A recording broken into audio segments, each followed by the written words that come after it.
Hey, welcome to this video on convex sets. A convex set is a set that has a property where if you take any 2 points in the set and then you join them together with a convex combination, that convex combination will also be in the set. And there's two ways that you can define that formally. The first one, which I actually like to use the most as a definition, is this one here. For all x and y in the set, and for all lambdas between 0 and 1, lambda x plus 1 minus lambda y is in S. The second definition above is that a set is convex if for every 2 points in the set, the line segment connecting them is also in the set. So for all x and y in S, the line segment between x and y is also in S. From a big picture point of view, the idea of convexity is generally, for any context, some sort of property that is related to the mixtures and the averages of something. And when we're applying that idea of convexity to a set, it's that the mixtures and the averages of points in the set is also in the set. A great way to observe convexity is with some examples. This set on the left here is a convex set. If you take any 2 points, for example here, x and y, and you mix them together, then you will get a convex combination along this line here, depending on your lambda mixture. So if lambda was equal to 1/2, you'd have half x plus half y, and that would generate a point exactly halfway in between it. And clearly that point is inside of this parallelogram here. And the line segment is the line between x and y, so the full line connecting it. And we need that to be inside of the set S, and in this specific example it is. Of course, it's not a proof that the set is convex, because for it to be convex, that must be true for every possible combination of points. But you can see just more intuitively that this is a convex set here. This example on the right here, though, is not a convex set, and we actually prove that it's not convex by providing a counterexample. If we take the points x and y here, and we connect it with our line segment, then we can see that this line segment is adventuring outside of that moon shape, and is containing points in the convex combination of x and y that are not contained inside of the set S2. So you can prove that it's not convex by just providing an example. Hey, this is x, this is y. If lambda is 1/2, you get this point exactly in the middle, and that point is not contained inside the set. So hopefully that gives you a visual representation as to what convex sets look like and what they don't look like. Okay, so proposition. This is really important. Every intersection of convex sets is a convex set.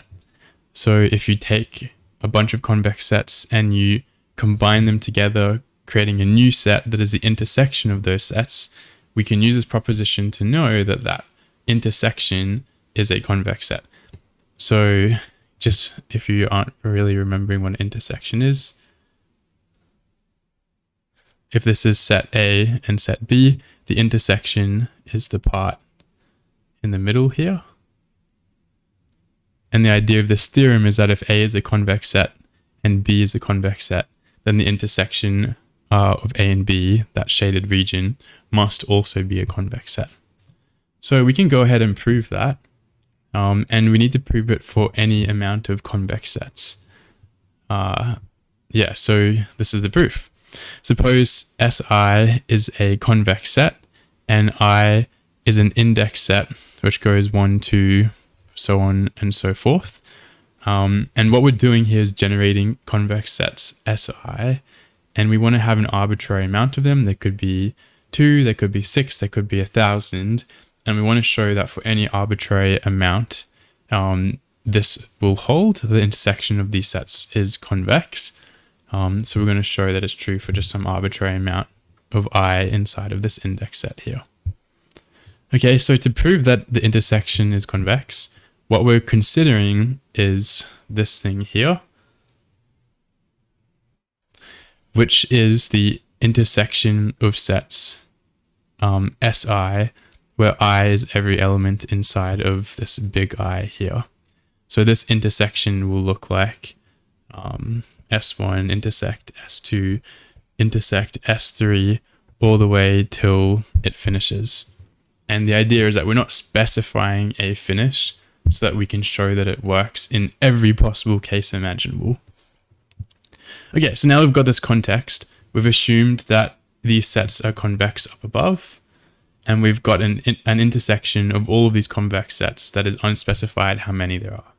And what we want to do is show that this is a convex set. This is a convex set.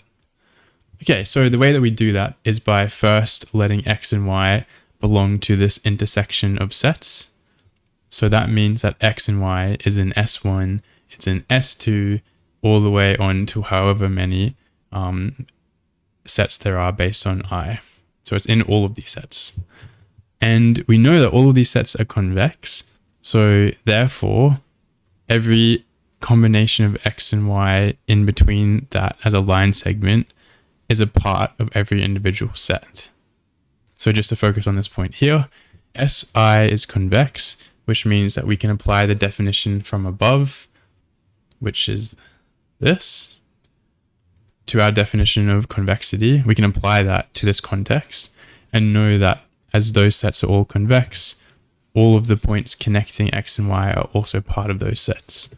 So that's what we're saying down here. As SI is convex for all I and SI, then for all points in between x and y, that belongs to every set SI. And we know that's true because every SI is a convex set. Okay, therefore, x and y is a subset of all of these sets here. And so x to y is a subset of the intersection of these convex sets. And that's it. We've now shown that if you take any points x and y, the line segment connecting them is also a part of that intersection of convex sets. And that is what makes the whole set, this intersection of convex sets, a convex set overall. Okay, great. Let's take a look at another example. So in this example, we want to prove that this set here is a convex set. And if we first draw the set, it looks a little bit like this. Well, actually, it looks exactly like this, where we have x plus 2y less than or equal to 3. We are going to convert that into y is less than or equal to 1.5 minus 0.5x.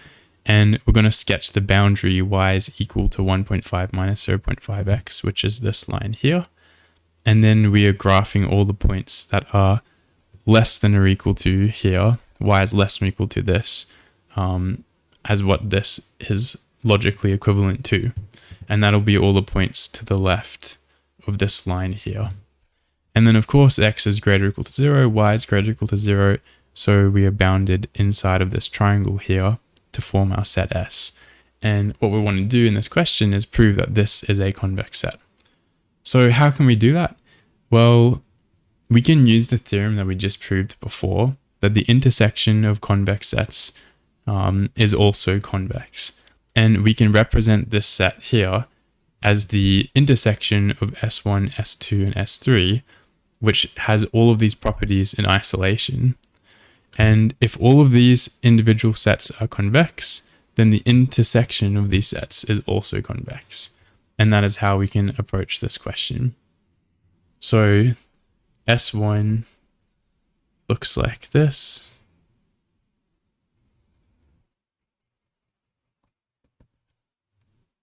S2 looks like this. And then S3 looks like this. And the intersection of all these sets is exactly this triangle here. It's this region here. And all of these sets individually are convex, and their intersection, therefore, is also convex.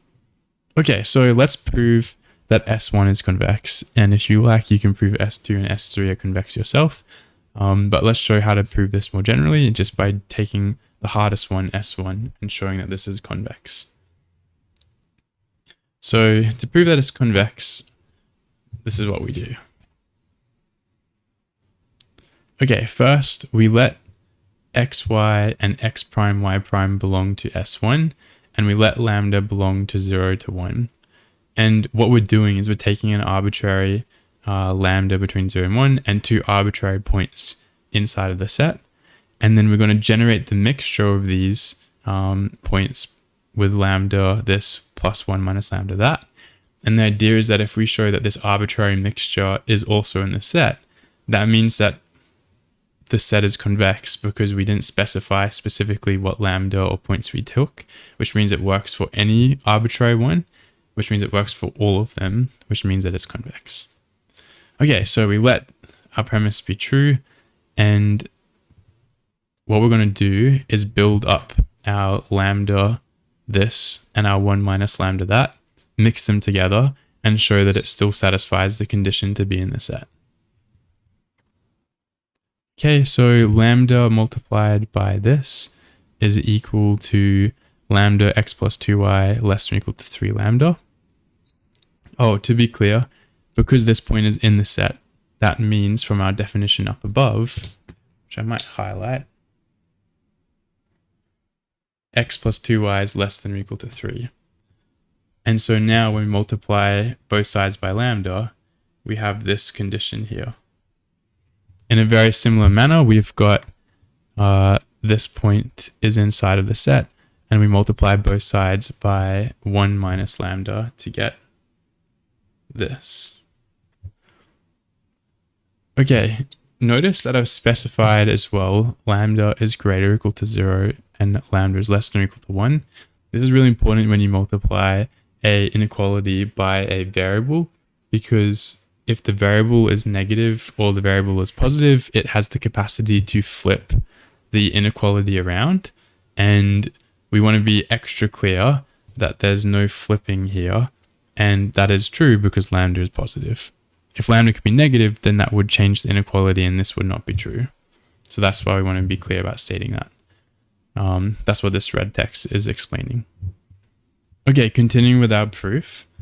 We know that left-hand side is less than or equal to right-hand side, and that is true for both equation 1 and equation 2, and that gives us the mathematical ability to stack the left-hand sides on the left and know that they are less than or equal to the right-hand sides on the right. So taking this plus this, we know that it's less than or equal to this plus this, and that looks like this here. And now what we're going to do is break this down to show that the convex combination of the two original points is in the set. So pay attention to the right hand side. When you expand this out, you get 3 lambda minus 3 lambda plus 3. So that's going to condense down into just 3. And on the right hand side, we're going to get lambda x plus 1 minus lambda x prime to lambda y plus 1 minus lambda y prime with 2 factored out the front. And that's going to show us that this convex combination will satisfy this here. Yeah, so if I just proceed with doing that, we can expand out everything and simplify. And what we're actually trying to do is get it into this form here. So remember, we want x plus 2y is less than or equal to 3. And the idea that of what we're showing here is that this x is this. So when I look at that, I'm thinking that is the x in this case. So these are not the same x's. To be really clear, this is a rule for the vector xy to satisfy this. So, sorry, let me just get this straight.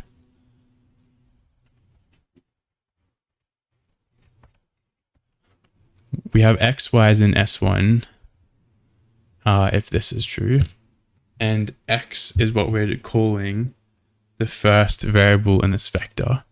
And in this case, the first variable is going to be lambda x plus 1 minus lambda x prime. Okay, and y is the second variable in this vector. I'm going to grab another color. This one here.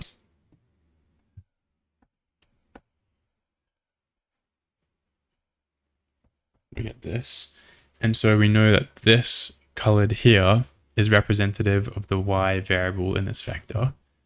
And because this plus 2 that is less than or equal to 3, that means that this point is in the set. S1. So we can view it as anything of this form belongs to the set S1 because that is the requirement of being an S1. And this is just an abstract way of constructing this first variable. But when it is constructed in this way, it's in the set. And that is the end of our proof because that is the requirement for this to be in the set, which means that the convex combination of these 2 points are in the set. That's valid for every lambda between 0 and 1, and therefore the set is a convex set. Okay, so the thing about these proofs is you want to first construct the premise by taking 2 points in the set and a lambda. You want to mix them together and then show that that mixture satisfies the requirement to be in the set, which is what we've done here. Okay, thanks for watching this video on convex sets. I hope you found it helpful. Thank you.